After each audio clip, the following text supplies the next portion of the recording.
Kegyelem, irgalmasság és békesség adassék néktek bőségesen az Istentől, a mi atyánktól és a mi Urunktól, az Úr Jézus Krisztustól. Amen.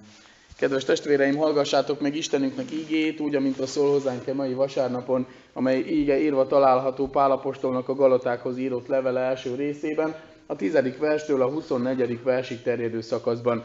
Az ígét hallgassátok leülve, kellő figyelemmel és alázattal.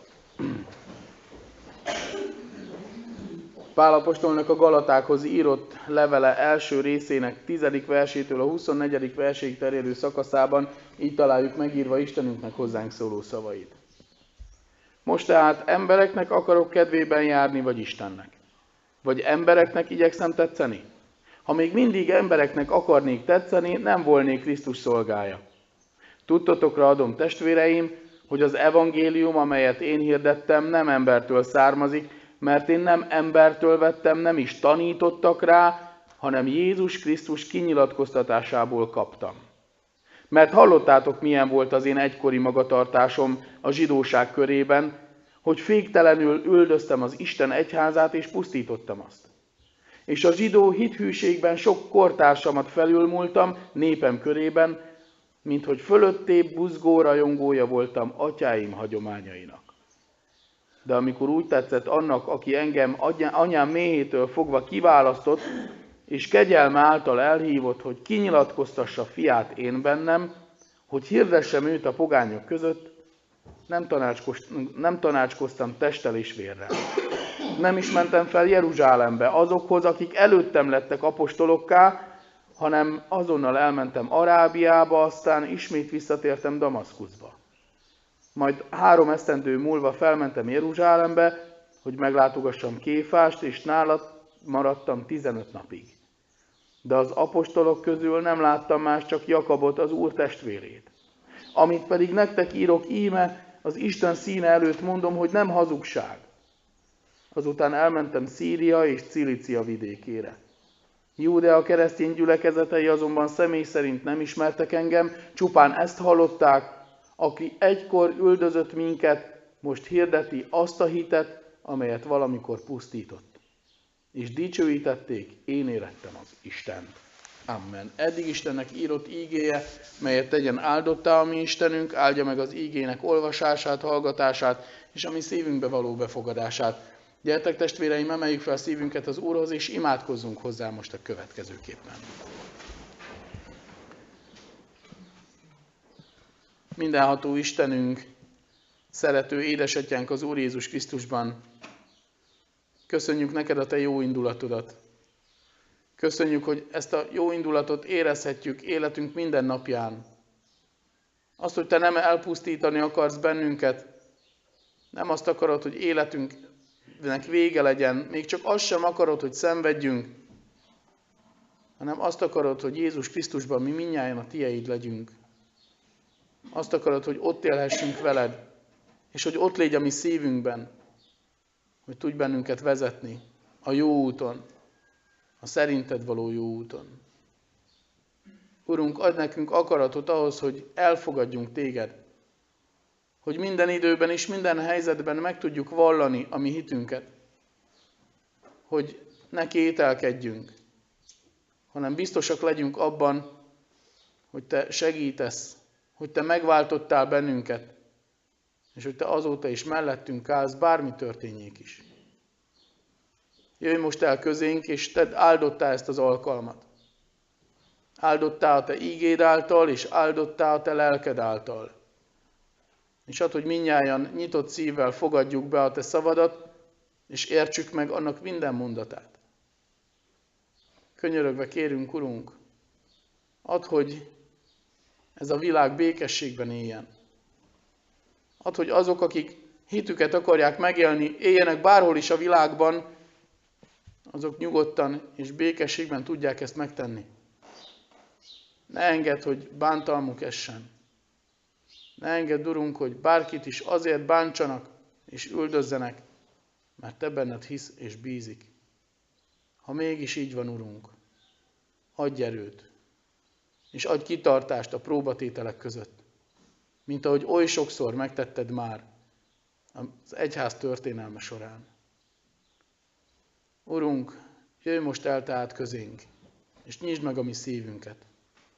És add, hogy elhatározzuk egyszer s mindenkorra, hogy Te vagy az, akit követünk, és a Te akaratod számít nekünk, nem pedig emberek szándéka. Kérünk Téged a Krisztusért, hallgass meg bennünket, a mi megváltónkért, aki életét adta el. Amen. Az ígeménynek alapján szólni kívánok ma közöttetek, írva található az egész imént olvasott szakaszban, de különösképpen Pál apostolnak a Galata beliekhez írott levele első részének 10. versében eképpen. Most tehát embereknek akarok kedvében járni, vagy Istennek, vagy embereknek igyekszem tetszeni? Ha még mindig embereknek akarnék tetszeni, nem volnék Krisztus szolgája. Amen. Eddig Istennek írott ígéje. Kedves testvéreim, az Úr Jézus Krisztusban a napokban kezdtük el olvasni Pál apostolnak a Galata beliekhez írott levelét, azt a levelet, ami az én szívemhez nagyon közel áll, azt is lehet mondani, hogy a páli levelek közül ez az, amit a leginkább szeretek. Egyszerűen azért, mert tele van indulattal és tele van érzelmekkel. Pál apostol olyan érzelmeket ír le, és olyan érzelmeket vezet le nagy-nagy szeretettel, amely érzelmek bennünk általában dühöt váltanak ki. Az történt ugyanis, és ezt azt hiszem már korábban, amikor a Galata levélről szó volt, mondtam, hogy bizony a Galata beli emberek megkérdőjelezték Pál apostolnak az apostolságát. Azt mondták, hogy ő nem volt ott Jézus elhívott tanítványai között, ő nem volt ott a 12 között, ő nem is igazán apostol, az ő tanítását nem is kell igazából komolyan venni. És Pál apostol ezt nagyon nehezen viselte, ugyanis nem a saját személye elleni támadás miatt, hanem amiatt az evangélium miatt, amelyet hirdetett, amely Jézus Krisztus igaz evangéliuma volt. És ezt akarta megvédeni. És csodálatosan teszi. Hogyha figyelmesen olvassuk a levelet, akkor azt látjuk, hogy nem a földbe döngöli a galatebelieket. Nem megalázza őket, nem bántja őket. Nem dörög felettük, ahogy mi emberek szoktunk akkor, hogyha valaki megbánt bennünket. Hogy igyekszünk azt minél inkább elcsitítani, és földbe döngölni, és bántani, és visszacsapni, hanem olyan szeretettel próbálja őket a jó útra visszatéríteni, és olyan szeretettel beszél a saját szolgálatáról és evangéliumáról, amelyet mindnyájunknak látnunk kell és éreznünk kell. Ő tehát nem azt akarja, hogy azok, akik őt bántották, meg legyenek alázva, és nem visszacsapni akar, hanem megmenteni őket. És igenis kiállni amellett az evangélium mellett, amelyet Jézus Krisztus az ő lelkére helyezett. Most az első tanítás, amit előveszünk ebből a levélből, egy olyan dilemmát tartalmaz, ami az emberi élet egyik legnagyobb, a keresztény ember életének egyik legnagyobb dilemmája. Az, hogy Istennek vagy embernek. Istennek akarok tetszeni, vagy embernek akarok tetszeni. Az Isten akaratát akarom követni, vagy az emberek véleménye szerint akarom élni az életemet. Vagy az emberek elvárása szerint akarok cselekedni. Ez egy nagyon komoly kérdés a keresztény embernek. A keresztény ember életének. Persze, most csípőből mondjuk, hogy mi tudjuk, hogy kell élnünk. Tudjuk, hogy az Istennek kell tetszeni, és az Isten akarata szerint kell élnünk az életünket. És ez így is van. De nagyon sokszor úgy érezzük, hogy az emberek közelebb vannak. Az emberek véleménye az többet számít, vagy nagyobbat üt, vagy jobban fáj. Az emberek közelebb vannak, ezért sokszor mi keresztény emberek is inkább az embereknek engedünk, inkább az emberek szerint cselekszünk, az emberek szerint éljük az életünket, az ő elvárásaik szerint, mint az Isten akarata szerint. Mondok néhány példát is, amiből talán világosabbá válik az, amit mondani akarok. Nem is olyan régen hallottam az egyik fiatal lelkész kollégától azt a történetet, amit ő mesélt el egy ismerőséről, egy barátjáról, egy fiatalemberről, aki templomjáró fiatalember volt, és elindult a templomba egyik délutáni istentiszteletre, és találkozott a barátaival, vagy hát inkább azt mondom, hogy haverjaival, mert hát az az ember, aki gúnyolja a másikat a hite miatt, meg a templomba járása miatt, az nem lehet igaz barát. Találkozott ezekkel a fiatalokkal, és rögtön nekiestek, hogy hová mégy, csak nem a templomba, mégy a papot hallgatni, és kiröhögték. Ó, nem oda megyek, hanem máshová megyek, egy ismerősömhöz megyek, mert találkát beszéltünk meg. És aznap nem ment el templomba. És hát pedig oda készült. Az Isten tiszteletre készült, és valahogy mégse jutott el oda. Miért? Azért, mert az emberek véleményére adott. Az emberek véleménye fontosabb volt számára ott abban a pillanatban, mint az Isten akarata. Persze aztán minden rendbe jött, mert a lelkiismerete nem hagyta békén, és nem hagyta el a templomot, járt továbbra is Isten tiszteletre, és hívő keresztény ember maradt, de meg kellett tanulnia azt, hogy nem az embereknek kell tetszeni, hanem az Istennek. És ne gondoljuk azt, hogy bennünket, felnőtt embereket már ez nem érint. Mert bizony nagyon sokszor igen. És erre is mondok egy-két példát. Tudjuk nagyon jól, hogy az Isten azt akarja, bocsáss meg. Bocsásd meg azokat a bűnöket, amelyeket ellened elkövettek, mert hogyha nem bocsátod meg az embereknek a bűneit, akkor az Isten sem bocsát meg neked. Ezt maga Jézus Krisztus mondja a hegyi beszédben, rögtön azután, ahogy elmondja a mi atyánkot, amiben szintén szerepel egy hasonló mondat, elmondja a mi atyánkot, és utána való versben ezt találjuk. És mi mit teszünk? Azt tesszük nagyon sokszor, hogy nem bocsátunk meg csak azért, mert valaki mellettünk, akinek a véleményére adunk, ezt nem engedi. Nem bocsáthatod meg. Nem mehetsz oda hozzá. Neked ezt az embert utánod kell. És ugyanaz a helyzet a szeretettel. Jézus azt mondja, hogy szeresd még az ellenségeidet is. Szeresd azokat is, akik téged gyűlölnek és téged bántanak, mert ezt kívánja tőled az Isten, mert többet kell neked adnod, mint amennyit egy hitetlen ember képes. Mert azokat szeretni, akik bennünket szeretnek, nem nagy dolog. Erre a farizeusok is képesek, és a pogányok is képesek. De szeretni azt, aki téged bánt, az már keményen dió. Arra már csak az képes, akinek Krisztus ott van a szívében. És nagyon sokszor mit lehet látni? Ha az én ismerősöm gyűlöl valakit, vagy ellensége valakinek, akkor én is azzá válok. Azért, mert az ő véleménye fontosabb számomra, mint az Isten akarata. Fontosabb számomra az, hogy mit akar az Isten. Merre akar vezetni az Isten. És ellenségekké válunk. Úgyhogy nem is kellene. Úgyhogy nincs is rá igazából okunk. Miért? Az emberek véleménye miatt. És az emberek elvárásai miatt. És ez nagyon sokszor előfordul az ember életében. És biztos vagyok benne, hogy most, hogy erről beszélek, legalább egy-két ilyen eset, vagy ehhez hasonló eset mindnyájunknak a gondolataiban valahogy előlépett, és emlékszünk ilyenre. Mert sajnos nem egyedi, és nem ritkaság. Nekünk tudnunk kell, hogy másként kell cselekedni. Hogy az Istent kell követni. Azért, mert az az ember, aki nem az Isten akaratát követi, az nagyon komoly baklövéseket képes elkövetni. És Pál apostol elkezdi mondani a saját életét, és nem véletlenül. Mert ő is azt akarja mondani, hogy volt idő, amikor ő is az emberek véleményére adott, nem pedig az Isten akaratára. És leírja, hogy milyen elvakultan és eszeveszett dühvel a szívében üldözte a keresztényeket, és nagyon sok keresztényt zárt börtönbe, és nagyon sok kereszténynek az élete szárad Pál apostolnak a lelkén. Nagyon sok keresztény rettegte az ő nevét. Kimondták azt, hogy a tarzuszi Saul és a keresztény gyülekezetek összerezzentek, és bezárkóztak, és féltek, és rettegtek. Ez az ember olyan végtelen dühvel és szenvedéllyel irtotta a keresztényeket, és üldözte a keresztényeket, amit mi el sem bírunk képzelni. És ő meg volt győződve arról, hogy az Isten akaratát követi. Miért? Azért, mert a zsidó főpapoknak akart megfelelni.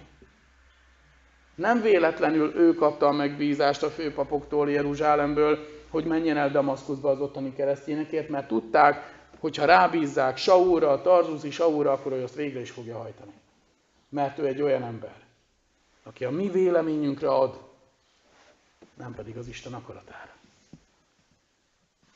Az ember nagyon sokszor legalább ekkora baklövéseket követ el, akkor, amikor az emberekre hallgat, az emberek véleményére ad, nem pedig az Isten akaratára.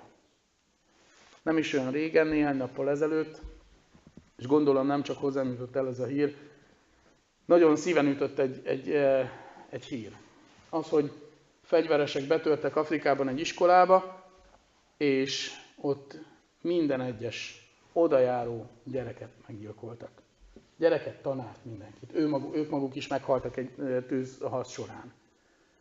Ennyit írtak le hivatalosan a hírekben, és ennyit lehetett hallani. Azt már nem mondta el senki, hogy nem véletlenül haltak meg ezek a gyerekek. Ezek keresztény gyerekek voltak. Ez egy keresztény iskola volt. És kinézték őket maguknak, és bementek, és mindenkit kivégeztek. Borzasztó dolog. Miért? Azért, mert néhány elvakult ember az emberek véleményére adott, és nem az Isten véleményére hallgatott. Mert nincs olyan nevű Isten, aki azt rendelte volna el, hogy iskolás gyerekeket gyilkoljanak. Nincs olyan nevű Isten, hívják őt bárminek is, vagy bárhogyan is, aki azt mondta volna bármilyen szentíratban, nem csak a szentírásra hivatkozok, hogy menj is, gyilkolj meg ártatlanokat. Ilyen nincs. Ezt azok teszik, akik nem az Isten akaratára figyelnek, hanem saját akaratukat, vagy éppen más emberek akaratát követik. Csak csendesen jegyzem meg egy kicsit így Margóra, hogy ezeknek a gyerekeknek a halálát valahogy a világ nem kapta fel. És senki nem sajnálta őket, és senki nem beszélt róluk olyan sokat.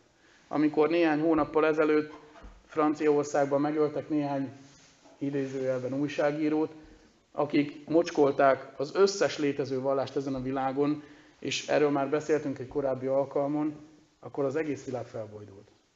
Akkor mindenki felírta a pólójára, meg mindenhova máshová, hogy én vagyok Charlie. Azért, mert szolidaritást vállalnak velük. Most, hogy 150-170, nem tudom pontosan, keresztény gyereket öltek meg, valahogy nem mozdult meg a világ. Valahogy senki nem mondta azt, hogy hát figyeljünk már oda arra, hogy itt mit csinálnak a keresztényekkel. De ezt csak a Margóra jegyzem meg. Térjünk vissza az eredeti témához. Ahhoz, hogy az ember, hogyha nem az Isten akaratát követi, akkor butaságokat követel.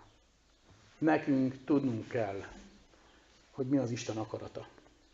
Nekünk tudnunk kell, hogy nem az embereknek kell tetszenünk, hanem az Isten akaratát kell követnünk. De honnan?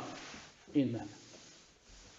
Nagyon fontos az, hogy az ember az Istent kövesse, mert Pál apostol elmondja egy az egybe, hogy ha az embereknek akarnék tetszeni, nem lennék Krisztus szolgája, és aki nem Krisztus szolgája, annak számára nincs üdvösség, és nincs örök élet, annak számára halál van és kárhozat, és semmi más.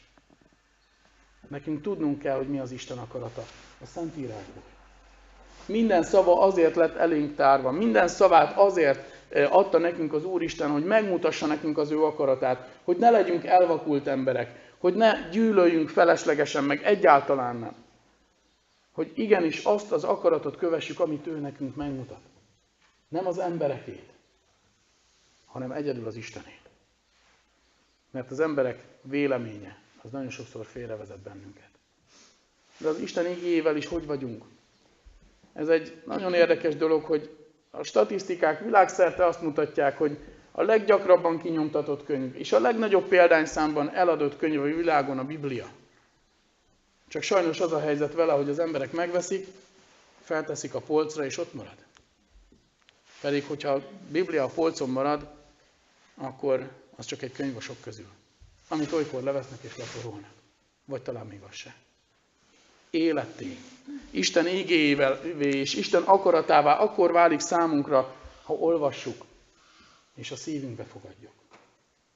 Most hát olvassuk és fogadjuk a szívünkbe, és keressük az Isten akaratát, és az Isten akarata szerint éljük az életünket, és úgy, hogy ki tudjuk mondani teljes szívünkkel és teljes bizonyossággal azt, amit Péter apostol mondott a nagy tanács előtt, amikor megtiltották nekik, hogy Jézus Krisztusról prédikáljanak, hogy Istennek kell inkább engedni, mintsem, hogy az embernek. Legyen így. Amen. Imádkozzunk.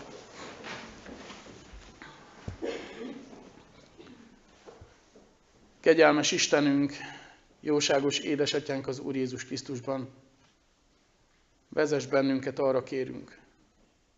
Vezess és mutasd meg a Te akaratodat. Add, hogy a Te ígéd legyen a mi világosságunk, a mi lámpásunk, ami ebben a világban elvezet bennünket. Add, hogy a Te ígéd legyen az az eszköz, amivel megismerhetünk Téged, a Te akaratodat. És add, hogy erről az útról soha ne térjünk le. Ne engedd, hogy az emberek véleménye többet nyomjon alatban, mint a Te akaratod. Az az íge, amit hallunk és értünk. Mert tudjuk, hogy ha ez így lesz, akkor az életünk elvész. Kérünk Téged, Urunk, ments meg minket. Látod a mi szívünket és lelkünket, és látod a mi életünket, és látod, hogy sokszor mi is beleesünk ebbe a hibába. Ments ki ebből bennünket. És add, hogy hozzád ragaszkodjunk. És minden vélemény ellenére, minden emberi akarat ellenére, a Te akaratod legyen az, ami bennünket megtart. Kérünk Téged, Urunk, add, hogy ezen a világon békesség legyen. Vedd ki az emberek szívéből a gyűlöletet. Vedd ki az emberek szívéből az elvakultságot.